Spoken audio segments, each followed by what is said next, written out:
So आता आपण बघूया ECGचा सेकंड पार्टमध्ये आपण बघणार आहोत अरिथमिया बघण्याआधी आपण बघूया की नॉर्मल रिदम काय असतो. आता रिदम कशाला म्हणणार आपण, जेव्हा एखादी गोष्ट, एखादी सिक्वेन्स ऑफ इव्हेंट्स सारखी रिपीट होत चालली आहे. म्हणजे आपण जसं म्हणतो ना धिन धिन्ना ना धिन धिन्ना ना धिन धिन्ना.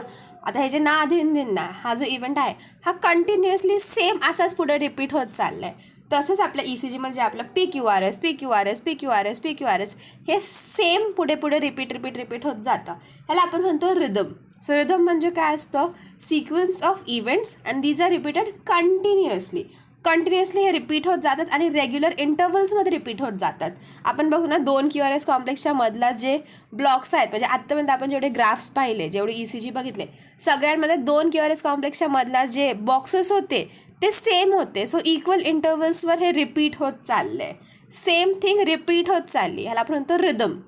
सो रिदम म्हणजे काय म्हटलं आपण की इथे sequence of events is repeated continuously. जे आपण म्हटलं ना धिन धिन्ना तसंच PQRS हे रिपीट होत चाललंय. पण हा जो नॉर्मल रिदम चाललाय ह्यात एखादा सेगमेंट जर डिस्टर्ब झाला, एखादा एलिमेंट जर बिघडला, तर मग ते तसं राहणार आहे का? त्यास होईल ना धिन धिन्ना सा, ना धिन धिन्ना सा. सो काय रिदम राहिला का त्यात? नाही. चला आपण म्हणणार अरिथमिया. सो अरिथमिया म्हणजे काय की हे जे रिदम आहे, रिदममधला एखादा सेगमेंट खराब झाला, डिस्टर्ब झाला, बिघडला, तर मग तो रिदम राहील का? ते इक्वल इंटरव्हल्सला जे आपण म्हणतो की इक्वल इंटरव्हल्सला, रेग्युलर इंटरव्हल्सला सेम रिपीट होत चालले. आता होतंय का ते रिपीट? नाही. आता कुठेतरी काहीतरी भलतंच एलिमेंट येते, काहीतरी वेगळंच होतं. ह्याला आपण म्हणतो अरिथमिया. सो कळलं रिदम म्हणजे काय की जेव्हा sequence of events are repeated continuously at regular intervals. वेळेस अरिथमिया म्हणजे काय म्हणणार की if any segment of this rhythm is disturb, एखादा एलिमेंट जर बिघडला तर ते रिदम राहणार आहे का? नाही. मग त्याला आपण अरिथमिया म्हणतो. आणि जेव्हा आपण ECG बघतो, ECG फायनिंग्समध्ये कधी आपण वाचतो नॉर्मल सायनस रिदम. म्हणजे काय? कुणाला वाटतं ओ माय गॉड खूप कठीण शब्द आला, हा पण एखादा डिसीज आहे का काय? नाही. नॉर्मल सायनस रिदम केव्हा येतं? जेव्हा ECGमध्ये सगळं एकदम ठीक असतं, पण एव्हरीथिंग इज ओके, तेव्हा आपल्याला येतं नॉर्मल सायनस रिदम. ह्याचा अर्थ काय? आता नॉर्मल म्हणजे काय? नॉर्मल म्हणजे नॉर्मल कंडक्शन होत आहे, जे आपलं बेसिक असतं. SA नोडपासून ओरिजिन होती, मग ते जातं AB नोडकडे, मग हिस बंडल ऑफ हिस, मग पर्किंचे फायबर्स, मग सगळ्या वेंट्रिकल्सकडे स्प्रेड होतं आपलं करंट. सो हे जर असं प्रॉपर कंडक्शन होत असेल तर आपण म्हणणार नॉर्मल. सेकंड शब्द येतो सायनस. सायनसचा अर्थ काय की हा जो करंट आहे, जे आपलं कंडक्शन होत आहे, त्याची सुरुवात होते, ओरिजिन होत आहे from your sinus node. SA नोडपासून सुरुवात होते, त्यामुळे आपण इथे म्हणतोय सायनस. नॉर्मल म्हणजे काय होतं तर कंडक्शन नीट होते. सायनस म्हणजे काय की तुमच्या ह्या करंटची सुरुवात होते तुमच्या सायनस नोडपासून. आणि रिदम म्हणजे काय की एक प्रॉपर एक सिक्वेन्स फॉलो होत आहे. जसं आपण म्हणतो PQRS हे प्रॉपर एक रेग्युलर इंटरव्हल्सवर ते प्रॉपरली रिपीट होत चाललं आहे, फॉलो होत चाललं आहे, एक सिक्वेन्स फॉलो होते. ह्याला आपण म्हणतो rhythm. So normal sinus rhythm अर्थ कळला. नॉर्मल म्हणजे नॉर्मल कंडक्शन, सायनस म्हणजे सायनस नोडपासून ओरिजिनेट होत आहे, आणि रिदम म्हणजे प्रॉपर रिदममध्ये तो आपला ECG पुढे चाललेला आहे. सो नॉर्मल सायनस रिदम ह्याने आपल्याला काय कळतं की तुमचं कंडक्शन नीट होतं आहे, प्रॉपर रेटला कंडक्शन होते, म्हणजे हार्ट रेट एकदम प्रॉपर आहे, नॉर्मल आहे. ऑल्सो जे काय तुमचं नॉर्मल ओरिजिन असतं SA नोड, तिथूनच तुमचा करंट ओरिजिनेट होत आहे. सो ओरिजिन पण नॉर्मल आहे, रेट पण चांगला आहे, कंडक्शन पण नीट होत आहे. मग आपण म्हणणार सगळं चांगलं आहे, त्यामुळे आपल्याला ECGमध्ये दिसतं normal sinus rhythm. So normal sinus rhythm म्हणजे काय की P वेव्ह ही नॉर्मली ओरिजिनेट झाली आहे. P वेव्ह प्रत्येक कॉम्प्लेक्समध्ये आहे, प्रत्येक QRS कॉम्प्लेक्ससमोर एक P वेव्ह आहे. मग PR इंटरव्हल नॉर्मल आहे, QRS कॉम्प्लेक्स नॉर्मल आहे. असं सगळं असल्यावर आपण म्हणतो नॉर्मल सायनस रिदम. आता नॉर्मल सायनस रिदम तर आपल्याला कळला. आता केव्हा आपण म्हणणार की हा नॉर्मल सायनस रिदम नाही आहे, म्हणजे ॲबनॉर्मल केव्हा हे आपण कधी बोलणार? जेव्हा 3 गोष्टी आहेत. पहिलं, स्पीड कमी किंवा जास्त आहे, म्हणजे टॅकीकार्डिया किंवा ब्रॅडीकार्डिया आहे, मग आपण अरिथमिया म्हणणार. मग ओरिजिन जे आपल्या नॉर्मली सायनस नोडपासून ओरिजिन होते आपल्या करंटची, ते ओरिजिन दुसरीकडून भलतीकडूनच होती आहे, तर मग ते अरिथमियामध्ये जाणार. आणि कंडक्शन जे नॉर्मल कंडक्शन होतं आपलं SA to AV to bundle of His, अजून पर्किंचे फायबर्स, मग वेंट्रिकल्स, हे असं कंडक्शन नीट होत नसेल, असं नॉर्मल कंडक्शन होत नसेल, तर आपण ते अरिथमिया म्हणणार, ॲबनॉर्मल म्हणणार. सो ॲबनॉर्मल केव्हा म्हणणार? पहिलं, स्पीड कमी जास्त असेल तर. Second origin S A node सोडून भलतीकडून होत असेल तर, आणि थर्ड कंडक्शन जे नॉर्मल आपला कंडक्शनचा पाथवे आहे ते सोडून भलतंच कसं तरी कंडक्शन होत असेल, कंडक्शन नीट होत नसेल, भलतंचपेक्षा आपण होऊ शकतो नीट कंडक्शन होत नसेल, त्याला टाईम लागतोय, ब्लॉकेजमुळे कधी कधी कंडक्शन नीट होत नाही. सो अशा वेळेस पण अरिथमिया दिसतं आपल्याला. So abnormal that is arrhythmia केव्हा म्हणणार, स्पीड, ओरिजिन आणि कंडक्शन हे पाहून मग आपण ॲबनॉर्मल का नॉर्मल हे ठरवतो. आता नॉर्मल काय होणार, ॲबनॉर्मल तर आपण बघितलं. नॉर्मल काय होणार, पहिला आपण सांगितलं स्पीड. सो जेव्हा हार्ट रेट 60 to 100 बीट्स पर मिनिटच्या मध्ये असतं ते झालं नॉर्मल. मग रिदम जर रेग्युलर रिदम असेल, PQRS, PQRS, PQRS, RS ह्या सगळ्यांच्यामध्ये इक्वल नंबर ऑफ ब्लॉक्स असतील, ते पण 3 to 5 ब्लॉक्स हा, स्पेसिफिकली 3 to 5 बिग बॉक्सेस असतील, मग ते रेग्युलर रिदम होणार. मग येतं पी वेव्ह. आता पी वेव्ह का फॉर्म होती, कारण तुमचं कंडक्शन होतं from S A node to A V node, आणि त्या कंडक्शनच्या वेळेस एट्रियल डिपोलरायझेशन होतं, त्यामुळे पी वेव्ह फॉर्म होती. सो पी वेव्ह आहे का, एव्हरी QRS कॉम्प्लेक्सच्या समोर पी वेव्ह आहे का, पी वेव्ह आहे म्हणजेच एट्रियल डिपोलरायझेशन होतं आहे, म्हणजेच प्रॉपरली एस ए नोडपासून ए व्ही नोडपर्यंत करंट पास होतं आहे. सो नॉर्मल कंडक्शन होत आहे, ओरिजिन पण प्रॉपर तुमच्या सायनस नोडमधूनच होत आहे. सो पी वेव्ह आहे का चेक करायचं, पी वेव्ह आहे म्हणजे origin is from S A node. मग PR इंटरवल आपण मागच्या व्हिडिओमध्ये पाहिलं होतं, PR इंटरवल केवढा असावा, 3 to 5 स्मॉल बॉक्सेस एवढा, आणि 1 small boxes 0.04 seconds. So 3 to 5 small boxes आपण म्हणतो. सो 0.12 ते 0.2 सेकंड्स एवढा तुमचा PR इंटरवल हवा, आणि जो QRS कॉम्प्लेक्स आहे that should be smaller than 3 small boxes. तर 3 स्मॉल बॉक्सेसपेक्षा कमी तुमचा QRS कॉम्प्लेक्स असावा, म्हणजे लेस देन 0.12 सेकंड्स. सो आपण नॉर्मल तर बघितलं, नॉर्मल सायनस रिदमचं एक्झाम्पल आपण बघितलं की काय काय असावं ज्याला आपण नॉर्मल सायनस रिदम म्हणतो. आता आपण जे आपलं अरिथमिया आहे त्याचे एक्झाम्पल बघूया. इथे आता पहिला ग्राफ आपण बघू शकतो, पहिला जो ECG आहे त्यामध्ये नीट तुम्ही बॉक्सेस बघितले तर 2 QRS कॉम्प्लेक्सच्या मध्ये ऑलमोस्ट एक बॉक्स दिसतोय. पहिलंवालं हे करा, तर ड्रॉइंग जरा चुकलंय, पहिलीवाली QRS सोडली तर बाकी सगळे QRS नीट बघितले तर ऑलमोस्ट एक बॉक्स आपल्याला दिसतंय प्रत्येक QRS कॉम्प्लेक्सच्या मध्ये. ह्याचा अर्थ काय, हार्ट रेट किती झालं, 300. सो आपली हार्ट रेट ह्या केसमध्ये इज 300 बीट्स पर मिनिट, त्यामुळे आपण म्हणणार पेशंटमध्ये टॅकीकार्डिया आहे. पण नीट बघितलं पी वेव्ह तर दिसते आपल्याला. सो सायनस आहे म्हणजेच तुमचे जे ह्या वेव्हचे करंट्स आहेत ते एस ए नोडपासून ओरिजिनेट होत आहे, प्रॉपर ओरिजिन एस ए नोडपासून होते. सो सायनस तर आहे, पण टॅकीकार्डिया आहे. आणि ॲबनॉर्मॅलिटीमध्ये आपला पहिलाच पॉईंट होता की स्पीड जर कमी जास्त असेल तर ते अरिथमिया होतं. आता ते स्पीड फार जास्त आहे, हार्ट रेट फार जास्त आहे, सो हे अरिथमिया होणार. सो ह्याला आपण म्हणतो सायनस टॅकीकार्डिया. सायनस कारण पी वेव्ह आहे, टॅकीकार्डिया कारण आपल्याला अरिदम दिसतोय. सो हे अरिथमियामध्ये जातं कोणतं, सायनस टॅकीकार्डिया. आता सेकंडवाला बघू शकता, ह्यात किती बॉक्सेस आहेत 2 QRS कॉम्प्लेक्सच्या मध्ये, ऑलमोस्ट 6 बॉक्सेस आहेत. 6 बॉक्सेस म्हणजे हार्ट रेट झाली almost 50 beats per minute. So हे ब्रॅडीकार्डिया झालं, पण पी वेव्ह पण दिसतीये. सो सायनस तर आहे, प्रत्येक QRS कॉम्प्लेक्सच्या आधी पी वेव्ह आहे. सो सायनस तर आहे पण ब्रॅडी आहे. सो हे झालं सायनस ब्रॅडीकार्डिया. सो अर्थ कळतोय आपल्याला, सायनस वापरलंय म्हणजेच ह्यात पी वेव्ह तर प्रेझेंट आहे. पण मग त्या टॅकीकार्डिया किंवा ब्रॅडीकार्डिया डिपेंडिंग की तुमच्या QRS कॉम्प्लेक्सच्या मध्ये किती ब्लॉक्स आलेले आहेत. पहिलं झालं आपलं सायनस टॅकीकार्डिया, सेकंड झालं आपलं सायनस ब्रॅडीकार्डिया. मध्ये ते आपण एवढा जोर दिला की टॅकीकार्डिया, ब्रॅडीकार्डिया. स्पीड एवढं महत्त्वाचं का आहे, हार्ट रेट एवढं महत्त्वाचं का आहे, जर ब्रॅडीकार्डिया झालं तर काय होऊ शकतं, टॅकीकार्डिया झालं तर काय होऊ शकतं, एवढं इथे आपण इम्पॉर्टन्स का देतोय हार्ट रेटला हे आपण बघूया. आता पहिलं आपण बघूया ब्रॅडीकार्डिया. जर एखादा पेशंट आपल्याकडे आलाय, त्याचा हार्ट रेट कमी आहे, तर का टेन्शन घेतलं पाहिजे हे बघूया. आता कार्डियक आउटपुट म्हणजे काय असतं की तुमच्या हार्टने एका मिनिटमध्ये किती अमाऊंट ऑफ ब्लड पंप केलेलं आहे त्याला आपण म्हणतो कार्डियक आउटपुट. म्हणजेच एका मिनिटमध्ये लेफ्ट वेंट्रिकलने किती amount of blood pump out केलेलं आहे त्याला आपण म्हणतो कार्डियक आउटपुट. आणि ह्याचं कॅल्क्युलेशन कसं असतं, stroke volume into heart rate. So आता जर हार्ट रेट कमी झाला तर कार्डियक आउटपुट पण कमी होणार. सो आपण पहिली केस काय बघितली की ब्रॅडीकार्डिया आहे, सो हार्ट रेट कमी झालं आहे म्हटलं ह्या पेशंटमध्ये कार्डियक आउटपुट पण कमी होणार. जर कार्डियक आउटपुट कमी झाला तर मग पेशंट वेझोवेगल सिन्कोपमध्ये जाणार. वेझोवेगल सिन्कोप म्हणजेच काय की वेगस नर्वमुळे तुमच्या वेसल्समध्ये, ब्लड वेसल्समध्ये डायलेटेशन होतं. डायलेटेशन झाल्यामुळे हार्ट रेट कमी होतो आणि हार्ट रेट कमी झालं आहे म्हणजेच कार्डियक आउटपुट पण कमी होणार. कार्डियक आउटपुट कमी झालं आहे, हार्ट तेवढं पंपच करू शकत नाही, त्यामुळे ब्रेनपर्यंत तेवढं ब्लड जाईल का? नाही. सो सिनकोप बसणार, पेशंट अनकॉन्शियस होऊन जाणार. तर त्यामुळे ब्रॅडीकार्डिया ही एक सिरियस सिच्युएशन आहे. काय सांगितलं आपण, जर हार्ट रेट कमी झाला तर कार्डियक आउटपुट कमी होणार. आता हे वेगस न वगैरे विसरून जावं, बेसिक काय लक्षात ठेवायचं, जर हार्ट रेट कमी झाला कार्डियक आउटपुट कमी होणार, कारण cardiac output is stroke volume into heart rate. So heart rate जर कमी झाला कार्डियक आउटपुट कमी होणार. कार्डियक आउटपुट कमी झाला, हार्ट तेवढं पंपच करत नाहीये, सो ब्रेनपर्यंत जाईल का? ब्रेन तर ग्रॅव्हिटीच्या अगेन्स्ट आहे, तिथपर्यंत ब्लड जाईल का? नीट नाही. जर ब्रेनपर्यंत ब्लड पोचलंच नाही, पेशंट कॉन्शियस राहू शकतं नाही, पेशंट अनकॉन्शियस होऊन जाणार, सिनकोपमध्ये जाणार. सो त्यामुळे हार्ट रेट कमी होणं ही चांगली गोष्ट नाही आहे.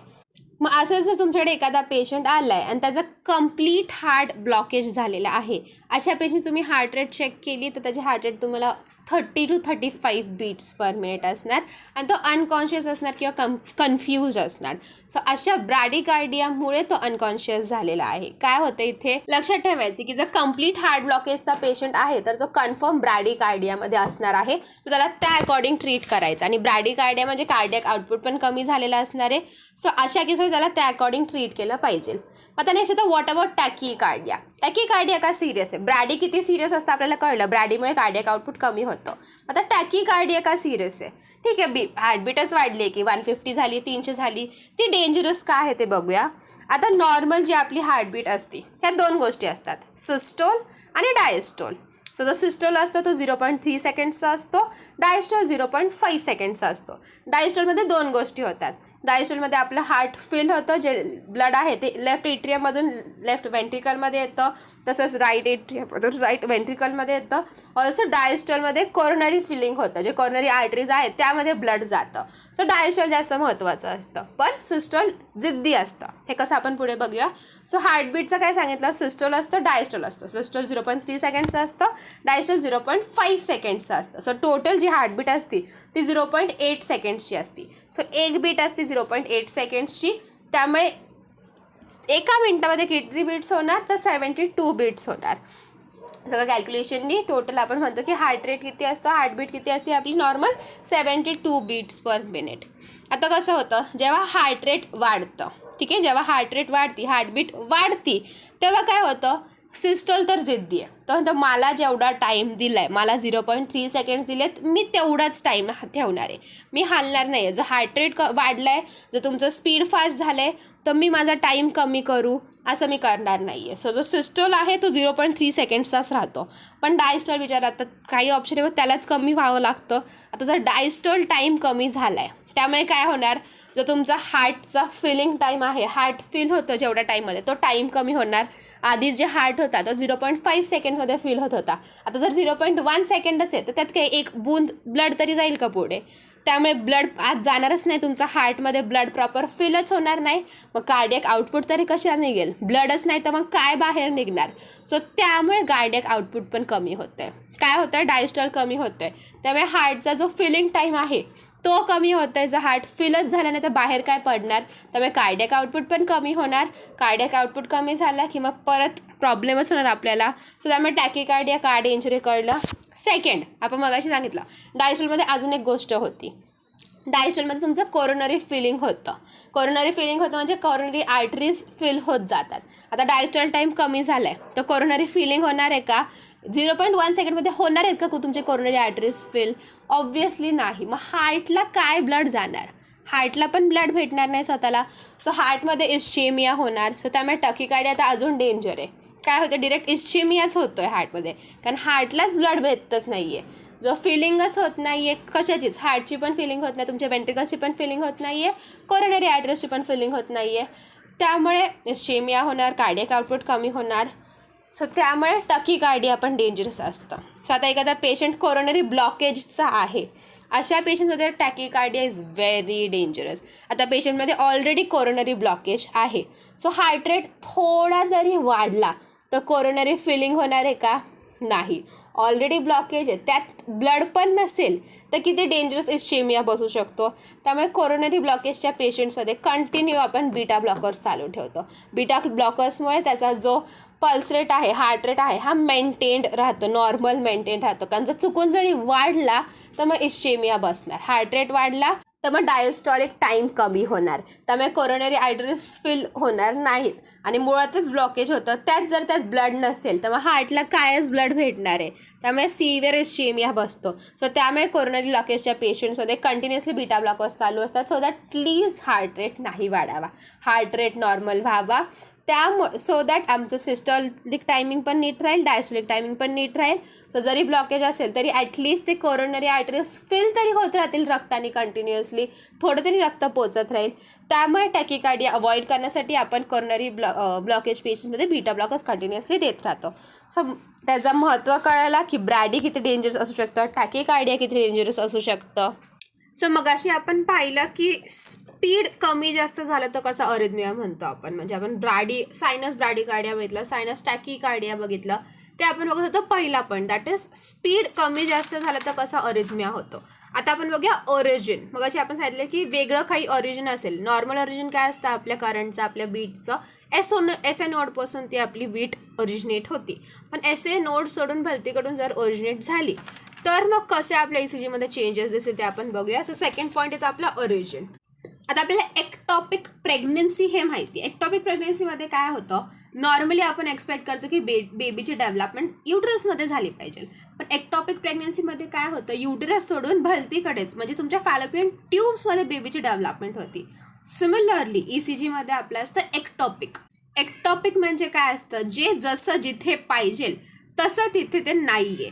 म्हणजेच काय की जिथून ओरिजिनेट झालं पाहिजे की आपण म्हणतो एस ए नोडपासून ते ओरिजिनेट झालं पाहिजे, पण ते तिथून ओरिजिनेट होत नाहीये, ते भलतीकडनंच होत आहे. आता एक्टॉपिक प्रेग्नन्सीमध्ये पण सेम होतं. आपल्याला माहिती आहे की ते युट्रसमध्ये डेव्हलप होतं, पण त्या केसमध्ये काय होतं, युट्रस सोडून ते भलतीकडेच फॅलोपियन ट्यूबमध्ये डेव्हलप होतं, म्हणजे नॉर्मल नाही आहे. सो तसंच एक्टॉपिक जे आपल्या ECGमध्ये एक्टॉपिक असतो, त्याचा अर्थ काय की जिथून नॉर्मली दॅट इज आपल्या एस ए नोडमधून नॉर्मली आपली बीट किंवा करंट ओरिजिनेट होतं, दॅट इज नॉर्मल. पण ते सोडून भलतीकडून जर ओरिजिनेट झाला त्याला आपण म्हणतो एक्टॉपिक.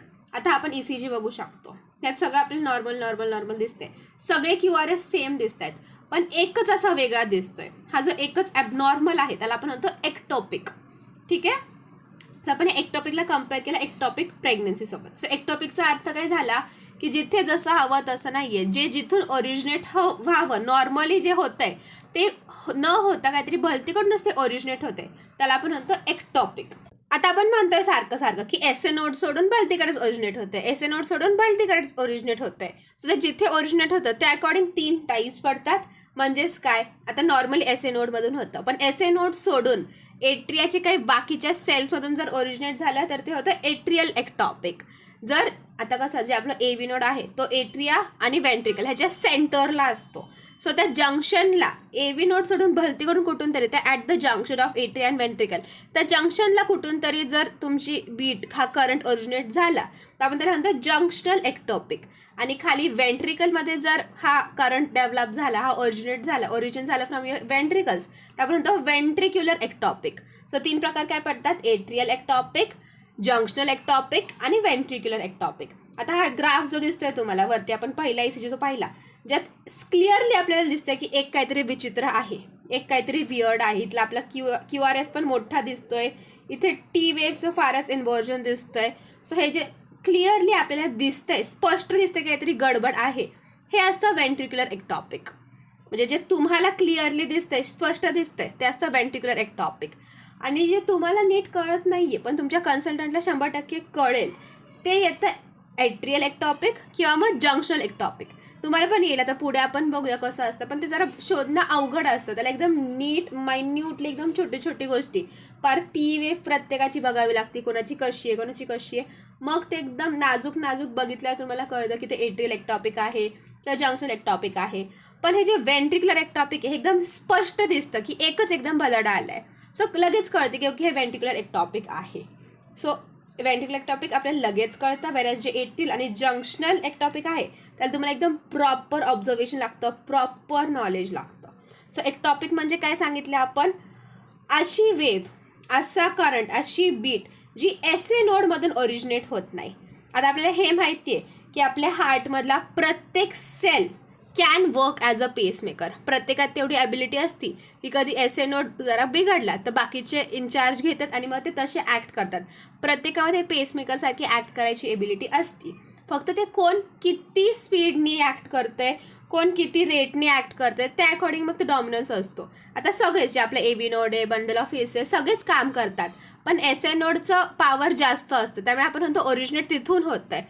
पण जर कधी हार्टचे जे बाकीचे सेल्स आहेत त्यांनी ठरवलं अचानक की चला आज करंट आपण प्रोड्यूस करायचा, सो त्यांनी SA नोडपेक्षा जास्त रेट त्यांचा वाढवला. SA नोडचा जेवढा रेट आहे त्याच्यापेक्षा जास्त रेट ह्या सेल्सचा झाला. सो ते SA नोडला डॉमिनेट करणार आणि ते स्वतःहून आता ओरिजिन बनले, तिथून करंट ओरिजिन होणार.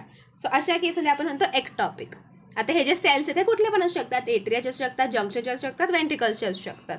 मग ते वेगवेगळ्या ठिकाणून होऊ शकतं हे. सो त्या अकॉर्डिंग 3 टाईप्स पडते आपण पाहिलंय. सो काय ह्याचा अर्थ होता, एक्टॉपिक म्हणजे काय की नॉर्मली जे SA नोडपासून आपले करंट्स ओरिजिनेट होतात ते सोडून भलत्या सेल्समध्ये पॉवर येते. ते अचानक ठरवतात की आता आज आपण करंट प्रोड्यूस करायचा. सो त्यांचा रेट वाढतो, एवढा वाढतो की ते SA नोडला ओव्हरपॉवर करतात, SA नोडला डॉमिनेट करतात. त्यामुळे त्या सेल्समधून मग करंट डेव्हलप होतो आणि त्याला आपण म्हणतो एक्टॉपिक. आता ह्यात काय येतं, atrial ectopic, junctional ectopic, ventricular ectopic. आता नॉर्मली कसं असतं, जो आपला AV नोड असतो ना, हा आपला ऊसाच्या रसाची मशीन बघितली का कधी, ते काय होतं त्यामध्ये इथून आपण मोठा ऊस टाकला, कधी कधी 3-4 एवढे भदाडभदाचे ऊस टाकतात आणि समोरच्या साईडनी सगळं असं चपट होऊन बाहेर निघतं. पहिले आपण काय होतं, इथून जर एक जरी ऊस टाकला असा गोल सर्कम्फरन्स असतं, प्रॉपर गोल असतं ते, तो असा टाकला की त्या मशीनमधून तो आत जातो आणि बाहेर असं एकदम चपटा होऊन बाहेर निघतो. सिमिलरली आपली जी AV नोड आहे ना, ती पण ह्या ऊसाच्या मशीनसारखीच काम करते. AV नोड काय करतो, ह्याच्यामध्ये अशी मोठी P वेव्ह आत जाते. आपण बघू शकतो आपल्या QRS कॉम्प्लेक्समध्ये दिसते एक मोठी P वेव्ह आत जाते, मग ती AV नोडमध्ये एंटर करते आणि जेव्हा ती बाहेर येते ती चपटी अशी चपटी होऊन बाहेर येते आणि एकदम चपटी QRS कॉम्प्लेक्स बाहेर निघते. जी बाहेर निघते ती निघते एकदम चपटी होऊन, त्याला आपण म्हणतो QRS complex. So QRS complex एकदम चपटा असतो. सो काय जे सांगितलं की मोठी P वेव्ह येते, ती AV नोड थ्रू पास होती आणि जेव्हा बाहेर निघती तर एकदम चपटा QRS कॉम्प्लेक्स बनतो. हे असतं नॉर्मल. तर आता नॉर्मली काय होतंय, एट्रियामध्ये असतो SA नोड, तिथून करंट आला मग ते जातो AV नोड थ्रू, तेव्हा मोठी P वेव्ह जाते AV नोड थ्रू, मग पुढे बाहेर एकदम चपटा QRS बाहेर येतो, ज्याला आपण म्हणतो नॅरो QRS. सो जेव्हा पण तुमचा करंट किंवा तुमची beat AV node through pass होतीये म्हणजे नॉर्मल पाथनी जातीये, तेव्हा आपल्याला नॅरो QRS दिसतो. हे नेहमी लक्षात ठेवायचं. जर QRS नॅरो आहे म्हणजे तुमची वेव्ह AV नोड थ्रू गेली आहे, म्हणजे करंट प्रॉपरली पास झालाय, प्रॉपर ओरिजिन SA नोडपासून झाली आहे म्हणून ते खाली AV नोड थ्रू गेलंय. पण जर आपली बीट भलतीकडून कुठून तरी ओरिजिनेट झाली तर मग ती AV नोड थ्रू आत जाणार नाही, ती वेगळ्या ठिकाणून येणार, मग ती AV नोड थ्रू पास होत नाहीये म्हटलं आपली चपटी QRS कॉम्प्लेक्स बनणार आहे का, नाही. सो अशा केसमध्ये आपला QRS नॅरो असतो. सो इथे एकदम नीट QRS आपण जर बघितलं तर आपल्याला कळेल की AV नोड थ्रू आपली बीट गेली आहे की नाही. सो काय पाहिलं आपण, जर आपली बीट AV नोड थ्रू गेली तर मग आपल्याला नॅरो QRS दिसतो. पण जर भलतीकडून ओरिजिनेट झाली आणि ती ह्या नॉर्मल पाथ थ्रू नाही गेली, AV नोड थ्रू नाही गेली, तर आपल्याला ब्रॉड QRS कॉम्प्लेक्स दिसतो. आता आपण मग सांगितलं, जो आपला AV नोड असतो तो एट्रिया आणि वेंट्रिकलच्या सेंटरला असतो. जर आपली बीट्स AV नोडच्या वरून ओरिजिनेट होत आहेत तर ते obviously AV node through pass होणार आणि त्यामुळे आपल्याला नॅरो QRS दिसणार. ह्या वेव्सला आपण म्हणतो सुप्रा वेंट्रिक्युलर वेव्स किंवा सुप्रा वेंट्रिक्युलर बीट्स, जे AV नोडच्या वरून ओरिजिनेट होत आहे. आता कसं असतं, जरी जे आपल्या बीट्स आहेत ते SA नोड सोडून वेगळ्या कोणत्या तरी एट्रियाच्या सेल्समधून जर त्या ओरिजिनेट झाल्या तरी त्यांना पास AV नोड थ्रूच व्हावं लागणार आहे, कारण कोणत्याही करंटला एट्रिया टू वेंट्रिकल्समध्ये जाण्यासाठी एकच दरवाजा असतो, एकच रस्ता असतो, जो आहे AV नोड. सो जर तुमचे एट्रियल हे असतील वेव्स असतील म्हणजेच SA नोड सोडून भलतीकडे एट्रियाच्या कोणत्या तरी सेल्समधून ते ओरिजिनेट झालेत तर त्यांना AV नोड थ्रूच जावं लागणार आहे. जर AV नोड थ्रूमधून गेले तर मग QRS कंपल्सरी त्याचा नॅरोच येणार आहे, QRS चपटाच येणार आहे. सो त्यामुळे जे एट्रियल एक्टॉपिक असतात, ज्यामध्ये SA नोड सोडून जे एट्रियाचे वेगळे सेल्स आहेत तिथून करंट ओरिजिनेट होत आहे, अशा केसमध्ये सुद्धा आपल्याला QRS नॅरोच दिसतो. रिझन आपल्याला कळलं आहे, कारण एट्रियाच्या कोणत्याही सेलमधून ते ओरिजिनेट झालं, पास त्याला एव्ही नोड थ्रूच व्हावं लागणार आहे, आणि त्यामुळे एव्ही नोड थ्रू पास झालं तर चपटा QRS कंपल्सरी येणार आहे. सो एट्रियल एक्टॉपिकमध्ये सुद्धा आपल्याला नॉर्मल जो आपला 3 स्मॉल बॉक्सेसवाला QRS कॉम्प्लेक्स असतो तोच दिसतो. सिमिलरली जंक्शनल एक्टॉपिकमध्ये सुद्धा जंक्शनला होते, सो ते एव्ही नोड थ्रूच पास होणार, त्यामुळे इथे सुद्धा आपल्याला आपला जो नॉर्मल नॅरो QRS आहे तोच दिसतो. पण जर वेंट्रिकल्सच्या सेल्सने ठरवलं की आपण करंट प्रोड्यूस करूया, सो आता हा जो बीट आहे, हा जो करंट ओरिजिन होते तो एव्ही नोडच्या खालून होणार. सो उलट परत ते एव्ही नोडमध्ये घुसणार आहे का? नाही. सो हे एव्ही नोडमध्ये पासच होणार नाही, त्यामुळे आपल्याला ब्रॉड QRS कॉम्प्लेक्स दिसणार, आणि हे वेंट्रिकल्समधून ओरिजिनेट होत आहे. सर आपण म्हणतो वेंट्रिक्युलर बीट्स. आता हे एव्ही नोडमधून पास होत नाही म्हटलं हे चपटे नसणार, सो आपल्याला ब्रॉड QRS दिसतात. सो जेव्हा सुप्रा वेंट्रिक्युलर बीट्स असतात ते आपल्याला नॅरो QRS कॉम्प्लेक्स देणार. जर वेंट्रिक्युलर बीट्स असतील ते आपल्याला ब्रॉड QRS कॉम्प्लेक्स देणार. रिझन आपल्याला कळलं आहे की जर सुप्रा वेंट्रिक्युलर असतील तर त्यांना एव्ही नोड थ्रू कंपल्सरी पास व्हावं लागेल. जर वेंट्रिक्युलर बीट्स असतील तर ते एव्ही थ्रू पास होणार नाही, त्यामुळे आपल्याला ब्रॉड QRS कॉम्प्लेक्स दिसतात. आता स्टार्टिंगला आपण जो ग्राफ पाहिला होता, ह्या केसमध्ये आपण काय पाहिलं की बाकी सगळे QRS जे आहेत ते एकदम नॅरो आहे, पण एकच QRS एकदम ब्रॉड दिसतोय. सो ब्रॉड QRS म्हणजे काय की ही वाली वेव्ह एव्ही नोड थ्रू पास झाली नाहीये.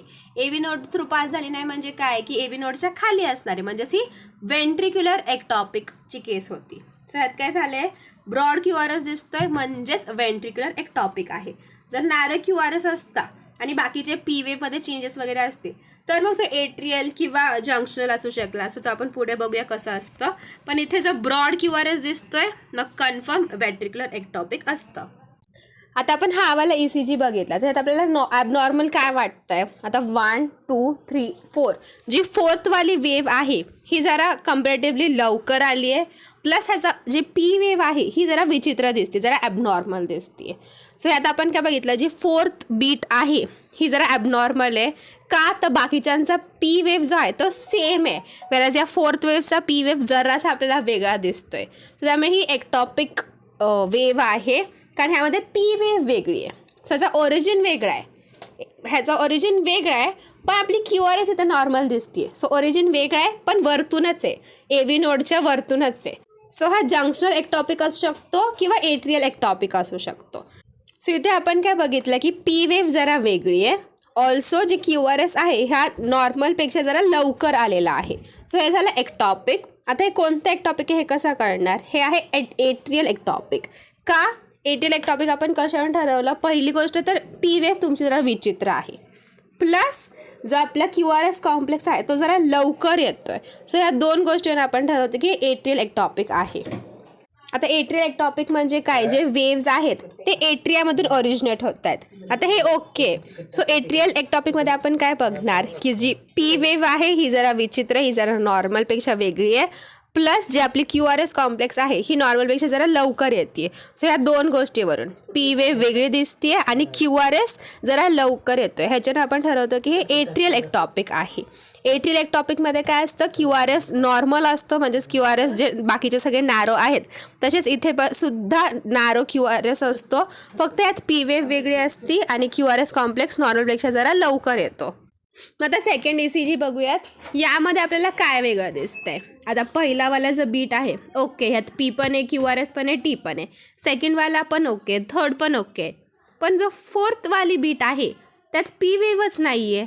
ठीक आहे, QRS नॉर्मल आहे पण P वेव्हच ॲबसेंट आहे. ह्याला आपण म्हणतो जंक्शनल एक्टॉपिक. यामध्ये काय होते, P वेव्ह फॉर्मच होत नाही आहे. जे आपण म्हणतो की मोठी वेव्ह जाती तुमच्या एव्ही नोड थ्रू, मोठा असा ऊस जातो तुमच्या ऊसाच्या मशीन थ्रू, पण इथे काय होतं आहे, मोठा का जात होता, मोठी P वेव्ह का जात होती, कारण ती वरून येत होती. पण इथे कसं झालं आहे, जंक्शनल एक्टॉपिक जे आहे म्हणजे जे हे जे सेल्स आहेत जिथून ओरिजिनेट होत आहे ते सेल्स त्या एव्ही नोडच्या जवळच आहेत, त्यामुळे मोठ्या P वेव्हची गरज नसते, आपल्या बाजूलाच ते राहतात. नुसतं हात असा पुढे गेला, दार वाजलं की डन, समोरच आहेत ते. पण जर कुठेतरी बाहेर गावात आहेत, लांब आहेत, तर गाडी काढा, एवढ्या लांब जावं, सो P वेव्ह मोठी येणार. पण इथे बाजूलाच एव्ही नोड आहे, सो नुसतं हात मारला की चला आम्ही तुमच्यातून एंटर करतो, पुढे जाऊन QRS बनवतो. सो जवळच म्हटलं कशाला मोठी P वेव्ह लागते. सो जंक्शनल एक्टॉपिकमध्ये P वेव्हच नसती, कारण जंक्शनल एक्टॉपिकमध्ये सेल्सच्या बाजूलाच एव्ही नोड असतो. सो कशाला तेवढ्या मोठ्या पी वेव्हनी आत एंटर करतील, डायरेक्ट पाय टाकतात, झालं एव्ही नोड आला. तर त्यामुळे इथे पी वेव्हच नसती. सो जंक्शनल एक्टॉपिक कसं समजलं आपल्याला, जर पी वेव्ह ॲबसेंट आहे पण बाकी सगळं नॉर्मल आहे, QRS कॉम्प्लेक्स प्रॉपर जसे बाकीचे सगळ्यांचे नारो आहेत तसेच आहेत. सो अशा केसमध्ये जेव्हा पी वेव्ह ॲबसेंट आहे तेव्हा आपण कन्क्लूड करायचं की जंक्शनल एक्टॉपिक आहे.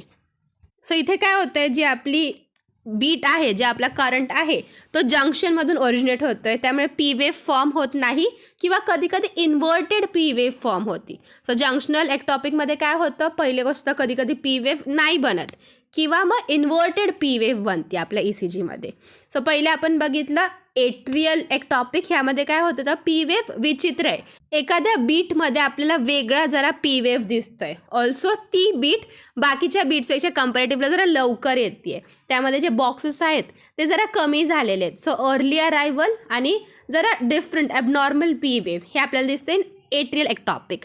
मग जंक्शनल एक्टॉपिकमध्ये आपल्याला पी वेव्ह ॲबसेंट किंवा रेअर केसेसमध्ये इन्व्हर्टेड पी वेव्ह, पण पी वेव्ह ॲबसेंट हे मेन लक्षात ठेवा. जंक्शनल एक्टॉपिकमध्ये पी वेव्ह ॲबसेंट असती, रेअर केस असेल तर मग इन्व्हर्टेड पी वेव्ह असती.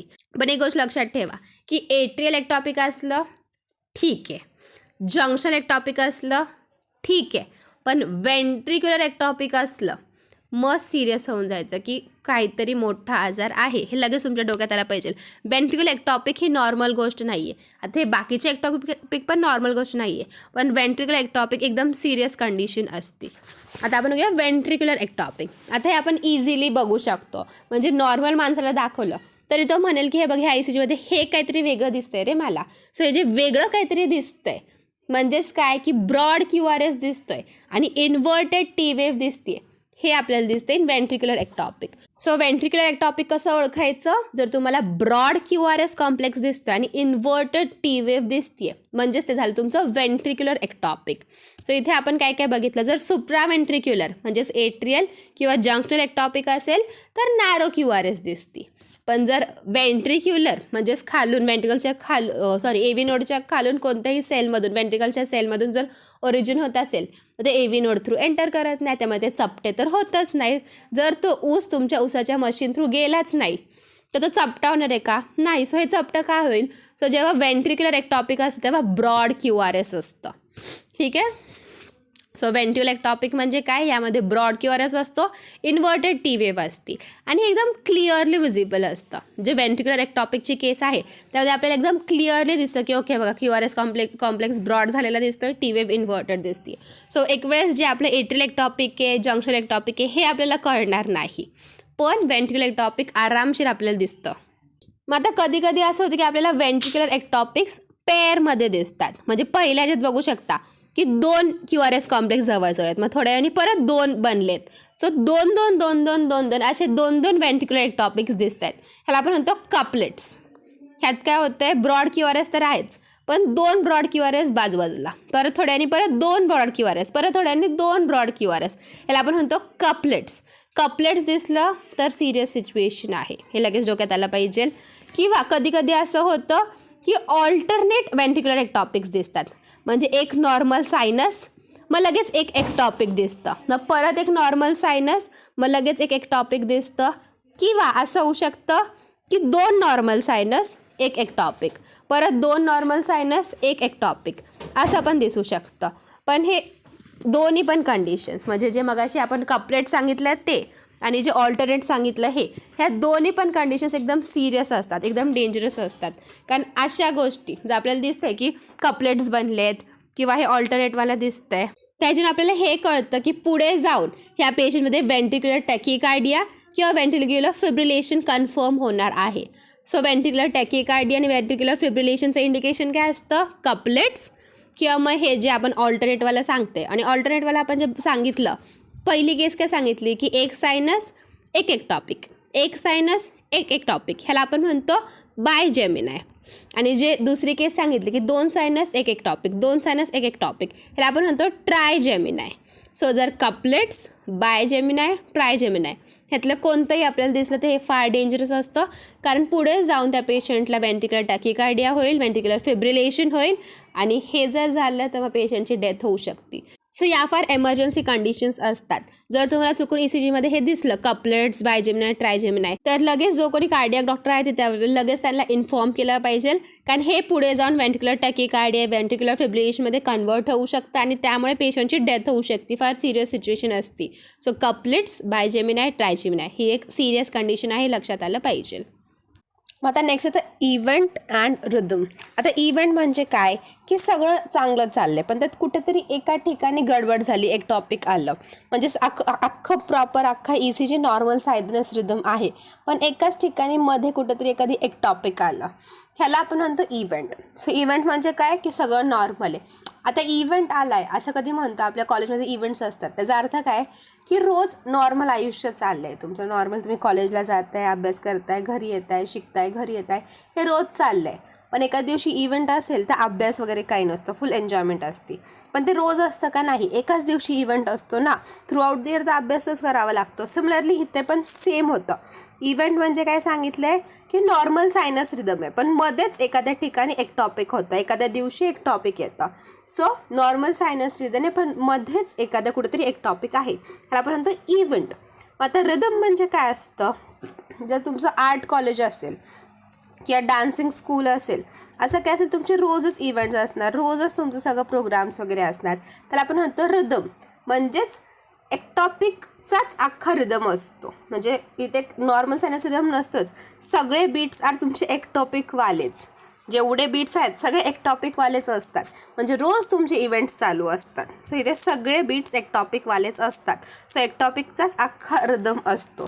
आता हे जे एक टॉपिक आहेत हे कुठून पण येऊ शकतात, एट्रियामधून, जंक्शनमधून किंवा वेंट्रिकलमधून, पण इथे फक्त एक टॉपिकच असतं, ह्यालाच आपण म्हणतो अरिथमिया. आता जे पुढे टाईप्स बघणार आहोत. आता पहिला आपण बघूया व्हेंट्रिक्युलर टॅकीकार्डिया. आता ब्रॉड QRS केव्हा असू शकतं आपण बघूया, जर एकच तुम्हाला, आता अख्खं नॉर्मल आहे त्यात एकच तुम्हाला ब्रॉड QRS दिसतोय तर ते झालं तुमचं व्हेंट्रिक्युलर एक्टॉपिक. जर 2 ब्रॉड QRS असतील तर त्याला आपण म्हणतो कपलेट, आणि 3पेक्षा जास्त जर ब्रॉड QRS दिसत असतील तर त्याला आपण म्हणतो व्हेंट्रिक्युलर टॅकीकार्डिया. सो इथे काय होतं आहे, टॅकीकार्डिया आहे and that tachycardia is originating from your ventricles. म्हणजे तुमचे वेंट्रिकल्स आहेत ते फार फास्ट बीट करत आहेत, म्हणजे एवढे फास्ट की ऑलमोस्ट 300 एवढा तुमचा हार्ट रेट झालेला आहे, एवढं फास्ट ते वेंट्रिकल्स बीट करत आहेत आणि वेंट्रिकल्समधून बीट्स बाहेर निघत आहेत.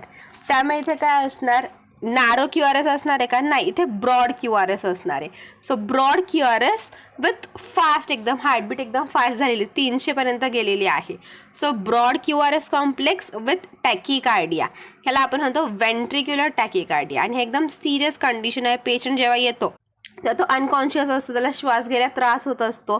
सो या सिच्युएशनमध्ये आपण काय म्हणतो, ह्याला व्हेंट्रिक्युलर टॅकीकार्डिया, जेव्हा ब्रॉड QRS असतो आणि टॅकीकार्डिया असतं. आता वरच्या ह्यात बघू शकतो, हा जो ECG आहे ह्यात QRS तर ब्रॉड दिसत आहेत, टॅकीकार्डिया एकदम जवळ QRS कॉम्प्लेक्स आहे. परत P वेव्ह किंवा बाकी काहीच धंदा नसतं, बाकी काहीच नसतं, फक्त QRS असतं, ब्रॉड QRS असतं आणि एकदम फास्ट असते. इथं P वेव्ह वगैरे काही संबंध नसतो. सो व्हेंट्रिक्युलर टॅकीकार्डिया म्हणजे काय, ब्रॉड QRS प्लस टॅकीकार्डिया आणि P वेव्ह वगैरे काहीच नसतं. सो हा अरिथमियाच असणार. का अरिथमिया असणार, कारण ह्यात स्पीड वाढलेला आहे आणि ओरिजिन पण तुमच्या वेंट्रिकल्समधून होते. सो हा एक अरिथमियाचा टाईप असतो, ह्याला आपण काय म्हणतो व्हेंट्रिक्युलर टॅकीकार्डिया. सो व्हेंट्रिक्युलर टॅकीकार्डिया आलं, नावावरून कळतंय, टॅकी म्हणजे जवळ आहे, व्हेंट्रिक्युलर म्हणजे वेंट्रिकल्समधून येतं आणि जर वेंट्रिकल्समधून येते तर QRS कॉम्प्लेक्स कसा असणार आहे, ब्रॉड QRS कॉम्प्लेक्स असणार आहे. सो तसा तुम्हाला ECG दिसला की टॅकीकार्डिया आहे, परत ब्रॉड QRS आहे, सो त्याच्यावर आपण कन्क्लूड करणार ओके व्हेंट्रिक्युलर टॅकीकार्डिया आहे. अशा पेशंट्समध्ये आपण ट्रीटमेंट काय दिली पाहिजे, ह्यात एकच ट्रीटमेंट आहे, पेशंटला लगेच DC शॉक द्यायचा, डिफिब्रिलेशन करायचं ॲट मॅक्झिमम ज्यूल्स. आता काही मशीनचं 200 असू शकतं, काही मशीनचं 360 ज्यूल्स असू शकतं. सो जेवढं मॅक्स ज्यूल्स आहे त्या लेवलचा, त्या ज्यूल्सचा शॉक द्यायचा त्या पेशंटला, DC शॉक, ज्याला आपण म्हणतो डिफिब्रिलेशन. सो हे झालं आपलं व्हेंट्रिक्युलर टॅकीकार्डिया. आता या व्हेंट्रिक्युलर टॅकीकार्डियाला आपण जर ट्रीट केलं नाही, पेशंट ऑलरेडी आपण बघतो की ब्रॉड QRS आहे, टॅकी आहे, तरी आपण ते ट्रीट केलं नाही तर मग it turns into ventricular fibrillation. आणि व्हेंट्रिक्युलर फिब्रिलेशन म्हणजे काय, जे नॉर्मली हार्ट तुमचं बीट करतं आहे, इथे हार्ट तर बीट करतच नाही, हार्ट फक्त असं फडफडतं, फक्त व्हायब्रेट होतं, ते ट्राय करतं, पण पंप तर त्याच्याकडून होतच नाही, फक्त हालत राहायचं, असं वरखाली होत राहतं. सो याचा अर्थ ऑलमोस्ट पेशंटची डेथच झालेली आहे. डेथमध्येच त्याला समजायचं पेशंट अरेस्टमध्ये असतो, कार्डियक अरेस्टमध्ये असतो. सो अशा वेळेस काही विचार न करता डिरेक्टली DC शॉक द्यायचा, डिफिब्रिलेशन करायचं ॲट हायेस्ट ज्यूल्स, 2च्या असू द्या 360 असू द्या, हायेस्ट ज्यूल्सला पेशंटला शॉक द्यायचा. सो काय पाहिलं, व्हेंट्रिक्युलर टॅकीकार्डियाला तुम्ही ट्रीट केलं नाही तर it turns into ventricular fibrillation. आणि फिब्रिलेशन म्हणजे काय असतं, इथे हार्ट पंप वगैरे करत नाही, इथे हार्ट फक्त असं फडफडतो. तो ट्राय करतोय की लास्ट स्टेजला कसं आपण मासा पाण्यातून बाहेर काढलं तर कसं फडफडतं, तसं हार्ट नुसतं व्हायब्रेट होत राहतं, म्हणजे पेशंटची ऑलमोस्ट डेथच झालेली असते. सो ट्रीटमेंट काय करतो आपण, DC shock that is defibrillation देतो ॲट हायेस्ट ज्यूल्स. आता ह्याचा आपले ECG कसा दिसणार, हार्टबीट आहे का इथे, नाही.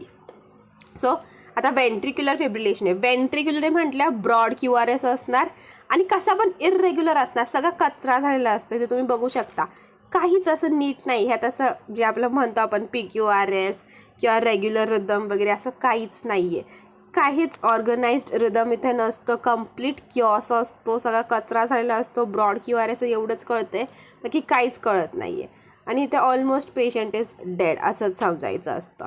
चुकून जर लक असेल तर DC शॉकमुळे तो परत रिवाईव्ह होऊ शकतो, नाही तर मोस्टली पेशंटची डेथच होती अशा केसमध्ये. सो ही फार एक्स्ट्रीम सिरियस कंडिशन आहे. सो व्हेंट्रिक्युलर फिब्रिलेशनमध्ये काय होतं, एवढंच लक्षात ठेवायचं, व्हेंट्रिक्युलर फिब्रिलेशनमध्ये कचरा होऊन जातो. जो तुमचा ECG आहे त्याचा अख्खा कचरा होऊन जातो, म्हणजेच एकदम काहीच ऑर्गनाइज्ड नसतं. फक्त एवढंच आहे की ब्रॉड QRS असतं, ते सोडून काहीच ऑर्गनाइज्ड नसतं, कम्प्लीट किऑस असतं. आता केस बघूया. जर एखादा पेशंट, हे तुम्हाला असा ECG दिसतोय पण पेशंट स्टेबल आहे, पेशंट कॉन्शियस आहे, त्याचा BP 90/70 वगैरे आहे, तर अशा केसमध्ये मेडिसिन्स द्यायचे. इथे तुम्ही बीटा ब्लॉकर्स देणार सो दॅट त्याची हार्ट रेट कमी होईल, म्हणजे तो टॅकीमधून तरी खाली येईल. इथे मेन काय बघतो आपण, टॅकीकार्डिया आहे. सो बीटा ब्लॉकर्स द्यायचं म्हणजे टॅकीकार्डिया कमी होईल. मग आपण झायलोकार्ड, मग एस्मोलॉल, ॲडेनोसिन, अमिओडेरॉन हे सगळे आपण ड्रग्स देऊ शकतो. पण असा ECG आहे आणि पेशंट एकदम कोलॅप्स्ड आहे, त्याची कॅरोटिड पल्स पण फील होत नाही, पल्स इज कम्प्लिटली ॲबसेंट आणि फार घाम आला आहे पेशंटला, BP पण त्याचा फार 70-40 एवढा गेला आहे. अशा केसमध्ये काही न विचार करता डिरेक्टली DC शॉक द्यायचा किंवा मग कार्डिओ वर्ट लावायचा. आता DC शॉक दॅट इज डिफिब्रिलेशनमध्ये आपण काय करतो, पेशंटला शॉक देतो, पण कार्डिओ वर्टमध्ये आपण काय करतो, ती जी मशीन आहे ती मशीन प्रॉपर सिंक करते, ज्या त्या पेशंटचा हार्ट रेट जो चालला आहे त्या अकॉर्डिंग ती मशीन स्वतःला ॲडजस्ट करते आणि बरोबर राईट टाईमलाच ती मशीन शॉक देते. काय सांगितलं इथे, कार्डिओ वर्टमध्ये काय होतं, जी मशीन आहे इट सिंक्रोनायझेस इट सेल्फ विथ पेशंटची हार्ट रेट आणि मग राईट टाईमलाच ती शॉक देते पेशंटला. सो हे झालं आपलं व्हेंट्रिक्युलर फिब्रिलेशन, म्हणजेच ECGमध्ये सगळा कचरा दिसतो. आणि व्हेंट्रिक्युलर टॅकीकार्डियामध्ये काय, ब्रॉड QRS असतं आणि एकदम जवळ QRS असतं, टॅकी असतं. मग आता आर्टिफॅक्ट म्हणजेच काय, आता कधी ECG काढताना पेशंट हालतो किंवा खूपच जास्त पॉवरची इलेक्ट्रिसिटी येते, त्यामुळे असं विचित्रच ECG दिसतो. ह्याचा अर्थ हे नाही की व्हेंट्रिक्युलर फिब्रिलेशन आहे किंवा टॅकीकार्डिया वगैरे, नाही. हे ECGमध्ये ॲबनॉर्मॅलिटीज दिसतात ड्यू टू इलेक्ट्रिसिटी किंवा पेशंटची मूवमेंट. सो आर्टिफॅक्ट म्हणजे काय, ॲबनॉर्मॅलिटीज इन युअर ECG. हे कशामुळे होतात, due to causes other than electrical activity of the heart. हार्टची जी ॲक्टिव्हिटी आहे ती सोडून बाकी काही कॉजेसमुळे जर विचित्र ॲबनॉर्मल ECG आला, आता ॲबनॉर्मल ECG दिसतोय पण हे हार्टच्या इलेक्ट्रिकल ॲक्टिव्हिटीमुळे नाही आहे, हा पेशंटच्या मूवमेंटमुळे किंवा इलेक्ट्रिसिटीमुळे. सो ह्याला आपण म्हणतो आर्टिफॅक्ट. सो अशा ॲबनॉर्मल ECGला आपण म्हणतो आर्टिफॅक्ट. मग आता थर्ड येतं एट्रियल फिब्रिलेशन. एट्रियल फिब्रिलेशन ही फार कॉमन कंडिशन आहे, कॉमनली आपल्याला मोस्टली हेच दिसतं एट्रियल फिब्रिलेशन. पण हे तुमच्या व्हेंट्रिक्युलर टॅकीकार्डिया किंवा व्हेंट्रिक्युलर फिब्रिलेशन एवढं डेंजरस नसतं, पण हे फार कॉमनली आपल्याला दिसतं. आता यामध्ये काय होतं, जो एट्रिया आहे तो अचानक एकदम खूप जास्त फास्ट कॉन्ट्रॅक्ट रिलॅक्स करतो. म्हणजे असं म्हणू शकतो की एका मिनटामध्ये ऑलमोस्ट 300 ते 400 बीट्स येतात फ्रॉम युअर एट्रिया. पण जो आपला AV नोड असतो तो हुशार असतो, तो म्हणतो तू एट्रिया तू किती पण बीट्स पाठव, मी एकच पुढे पाठवणार. सो व्हेंट्रिकल्सपर्यंत एकच बीट जाते. तिथे वरती एट्रियामध्ये तुमच्या 300 ते 400 बीट्स प्रोड्यूस होतात एका मिनटाला, पण व्हेंट्रिकल्समधून नॉर्मली 90 ते 100 एवढ्याच बीट्स प्रोड्यूस होत आहेत. सो एट्रियल फिब्रिलेशन म्हणजे काय की ह्यामध्ये तुमचं मगाशी व्हेंट्रिक्युलर फिब्रिलेशनमध्ये काय होत होतं, तुमचं व्हेंट्रिकल एकदम फाडफाड करत होतं. तसंच एट्रियल फिब्रिलेशनमध्ये तुमचा एट्रिया फाडफाड करतो, एकदम स्पीडनी बीट्स खूप जास्त प्रोड्यूस करतं, म्हणजेच हार्टबीट खूप फास्ट होते ऑफ युअर एट्रियम. सो यामध्ये काय होतं, जो वरचा एट्रिया आहे तुमचा तो एकदम फास्ट कॉन्ट्रॅक्टिलाइज करतो, त्यामुळे एका मिनटात ऑलमोस्ट 300 ते 400 बीट्स प्रोड्यूस करतं. पण AV नोड स्मार्ट असतो, तो म्हणतो मी एकच पुढे पाठवणार, तर तुम्ही एवढं फडफडा, पण एका टाईमला मी एकच जे आपलं ठरलं आहे त्याच रेटने मी पुढे पाठवणार. सो जरी तुमचं atria 30 to 40 beats 300 to 400 beats produce करत असेल, तरी व्हेंट्रिकल्स जे नॉर्मल 80 to 90 बीट्स आहेत तेवढंच प्रोड्यूस करणार. सो हे कळलं. नॉर्मली काय होतं की एकदा पहिलं एट्रिया पंप करतं, म्हणजे एट्रिया कॉन्ट्रॅक्ट होतं, मग व्हेंट्रिकल्स कॉन्ट्रॅक्ट होतात, म्हणजे एट्रिया एकदा बीट करतं मग व्हेंट्रिकल एकदा बीट करतात, एट्रिया एकदा बीट करतं मग व्हेंट्रिकल एकदा बीट करतात. हे नॉर्मल आहे, एक. पण एट्रियल फिब्रिलेशनमध्ये काय होतं, तुमचे एट्रिया 100 वेळा पंप करतात, 100 वेळा बीट करतात, तेवढ्या वेळामध्ये तुमचं व्हेंट्रिकल फक्त 15 वेळाच बीट करतं. काय झालं आहे, एट्रिया फार फास्ट झालेत, पण तुमचे व्हेंट्रिकल्स नॉर्मल रेटनेच पंप करतात, नॉर्मल रेटनेच बीट करतात. सो एट्रियल फिब्रिलेशनमध्ये काय होतं की ज्या ठिकाणी तुमचे एट्रिया 100 वेळा बीट करतायत, त्या टाईममध्ये व्हेंट्रिकल्स फक्त 15 वेळाच बीट करतात. सो एट्रियाचा रेट एकदम फास्ट होतो, पण व्हेंट्रिकल्सचा रेट नॉर्मलच असतो.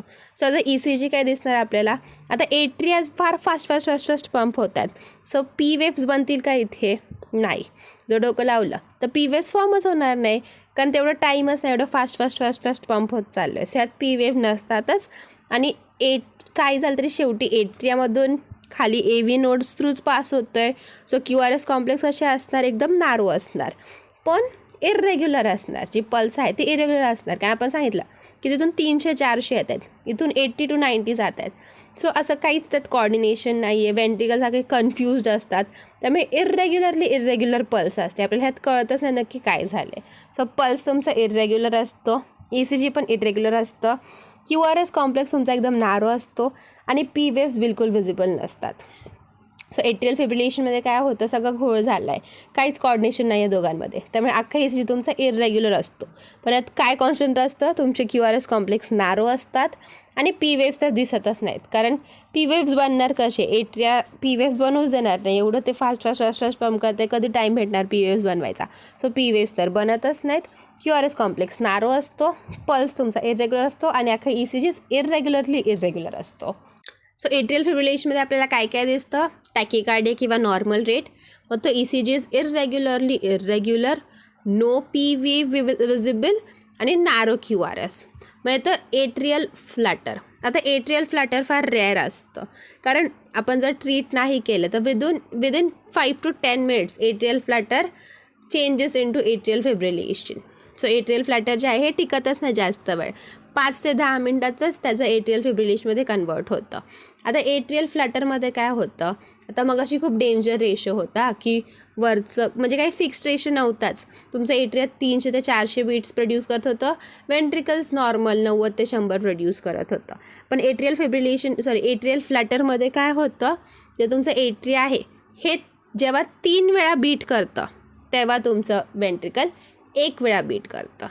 म्हणजे जर एट्रियाचा तुमचा रेट 300 तर व्हेंट्रिकल्सचा असणार आहे 100. सो हा रेशो फिक्स्ड असतो की एट्रिया जर 3 वेळा बीट केलं, व्हेंट्रिकल्स एकदाच बीट करणार. तुमचे एट्रिया जर 2 वेळा बीट केले, व्हेंट्रिकल्स एकदाच बीट करणार. एट्रिया जर 4 वेळा बीट केले, व्हेंट्रिकल्स एकदाच बीट करणार. सो असा 3:1, 2:1, 4:1 असा रेशो असतो. आणि ह्याचा ग्राफ कसा येतो, ह्याचा ECG कसा येतो, 3:1चा आपण बघू शकतो. 3 P वेव्ह, कारण एट्रिया 3 वेळा बीट केलं, सो 3 P वेव्ह, आणि व्हेंट्रिकल्स एकदाच बीट केलं, सो QRS एकदाच येणार. सो 3 P वेव्ह 1 QRS, असेच अख्खा ग्राफ बनणार. जर 2:1 असेल तर 2 P वेव्ह 1 नॅरो QRS, 4:1 असेल तर 4 P वेव्स आणि 1 नॅरो QRS. पण एट्रियल फिब्रिलेशनमध्ये असं काही नसतं, त्यात काहीच फिक्स्ड नसतं, ते इरेग्युलर असतं, आणि P वेव्स तर नसतातच. एट्रियल फ्लॅटरमध्ये काय सांगितलं आपण, जे आपले QRS कॉम्प्लेक्स आहे तो नॅरो असतो, हे रेग्युलर असतं. म्हणजे जसं आपण 3:1 सांगितलं, 3 P मग 1 QRS, 3 P 1 QRS असं एक कॉन्स्टंट दिसणार आहे. सो रेग्युलर असतं, ह्यात पी वेव्स प्रेझेंट असतात, कारण ह्यात कन्फर्म सांगतो आपण एक रेशो सांगितला आहे. सो पी वेव्स तर बनणारच आहेत, हे रेग्युलर इंटरवल्सवर बनणार आहे. आता हे जे पी वेव्स बनत आहेत ना, ह्यांचा असा सॉ टूथ अपिअरन्स असतात. आता वॅम्पायरचं टीथ बघितले तुम्ही कधी कसे असाल, टोक टोक टोक टोक टोक, तसंच ह्यामध्ये सॉ टूथ अपिअरन्स असतो. कशात? एट्रियल फ्लॅटरमध्ये. एट्रियल फ्लॅटरमध्ये सॉ टूथ अपिअरन्स असतो आणि यामध्ये मल्टिपल पी वेव्स असतात, एक पी वेव्ह नसती. एट्रियल फ्लॅटरमध्ये काय होतं, एकच पी वेव्ह नसती. आता नॉर्मल आपल्या नॉर्मल सायनस रिदममध्ये कसं असतं, एक पी वेव्ह, एक QRS कॉम्प्लेक्स, एक टी वेव्ह, पण इथे नसतं. एट्रियल फ्लॅटरमध्ये काय होतं, मल्टिपल पी वेव्स असतात. 3:1 म्हटल्यावर 3 पी वेव्स बनणार, एक QRS बनणार. सो एट्रियल फ्लॅटरमध्ये काय काय होतं, पहिलं नॅरो QRS कॉम्प्लेक्स असतो, रेग्युलर असतात ह्या सगळ्या बीट्स, मग पी वेव्स प्रेझेंट असतात, मल्टिपल पी वेव्स असतात आणि असं सॉ टूथ अपिअरन्स दिसतो. आता ECG आपल्याला असा दिसतो, ECG इज कम्प्लिटली रेग्युलर, यात सॉ टूथ आपल्याला अपिअरन्स दिसतोय. मग अजून पी वेव्स दिसत आहेत, मल्टिपल पी वेव्स दिसत आहेत. आणि यात खाली एट्रियलचं आपण बघू शकतो कसं नुसतं पी वेव्स चाललेत आणि वेंट्रिकल्समध्ये कसे एका इंटरवलनंतर QRS कॉम्प्लेक्स बनत आहेत. मग आता आपलं सुप्रा वेंट्रिक्युलर टॅकिकार्डिया, ज्याला आपण म्हणतो एट्रियल टॅकिकार्डिया. आता सुप्रा वेंट्रिक्युलर म्हणजे काय, की हे जे ओरिजिन आहे हे तुमच्या सुप्रा वेंट्रिकल म्हणजे AV नोडच्या वरून होत आहे. सो यामुळे QRS कसं असणार आहे, नॅरो. सो नॅरो QRS असतो, पण टॅकिकार्डिया आहे. टॅकिकार्डिया म्हणजे इथे heart rate is more than 180 आणि या केसमध्ये P waves are not visible. So काय असतं, सुप्रा वेंट्रिक्युलर टॅकिकार्डियामध्ये रेग्युलर असतं, नॅरो QRS असतात, हार्ट रेट फार वाढलेला असतो, टॅकिकार्डिया असतो सिव्हिअर, पण पी वेव्स विजिबल नसतात. जे सुप्रा वेंट्रिक्युलर टॅकिकार्डिया आहे त्यात पी वेव्स विजिबल नसतात, म्हणजेच एट्रियल टॅकिकार्डियामध्ये पी वेव्स विजिबल नसतात. So this is common in young age किंवा फिमेल्समध्ये किंवा स्मोकर्समध्ये किंवा जे खूप जास्त कॉफीचा इंटेक करतात अशा पेशंट्समध्ये. आणि यात तुम्हाला कंप्लेंट्स काय दिसतील, पेशंट सांगेल की मला पाल्पिटेशन्स होत आहेत. पाल्पिटेशन्स म्हणजे काय, की त्याचे जे हार्टबीट्स आहेत त्याला फील होत आहेत, शी इज अवेअर की त्याचं हार्ट बीट होत आहे.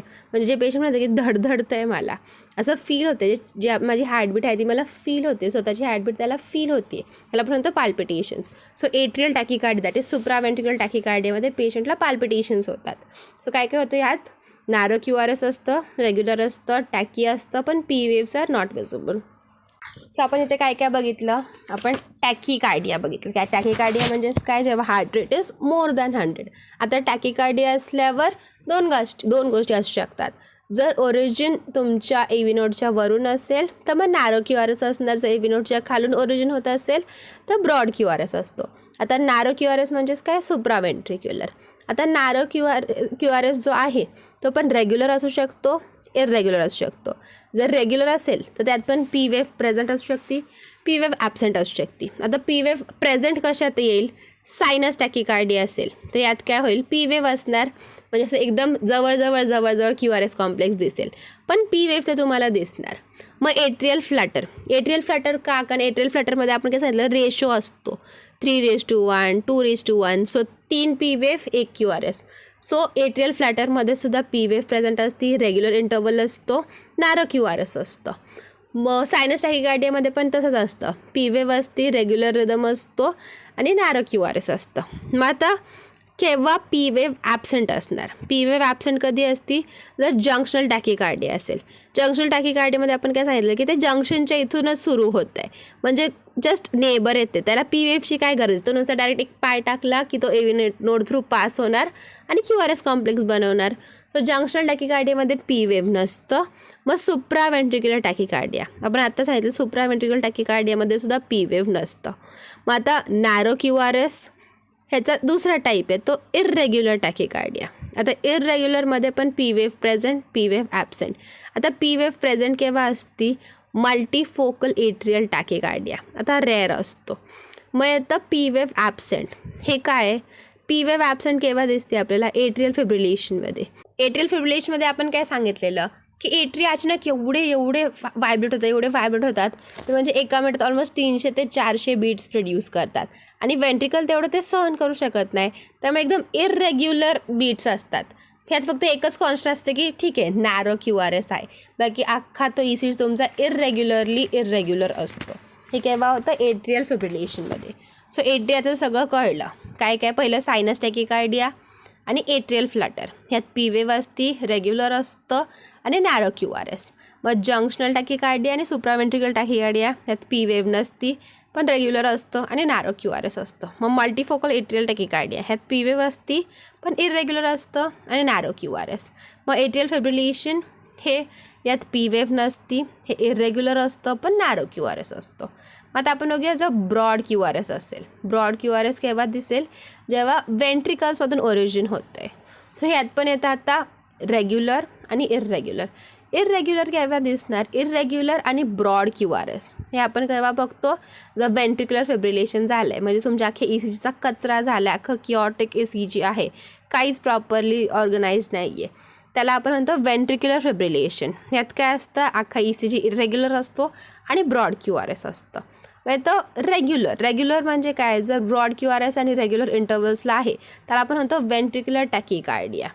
वेंट्रिक्युलर टॅकिकार्डिया म्हणजे एकदम ऑर्गनाइज्ड असतं, एकदम रेग्युलर इंटरवल्सला असतं, ब्रॉड QRS असतं, त्याला आपण म्हणतो वेंट्रिक्युलर टॅकिकार्डिया. आता ह्याच्यावर 2 टाईप्स पडतात, मोनोमॉर्फिक आणि पॉलिमॉर्फिक. मोनोमॉर्फिक म्हणजेच जेव्हा सगळे तुमचे यू आहेत ते सेम आहेत त्याला आपण म्हणतो मोनोमॉर्फिक, आणि पॉलिमॉर्फिक म्हणजे जेव्हा सगळे यू तुमचे वेगळे आहेत त्याला आपण म्हणतो पॉलिमॉर्फिक.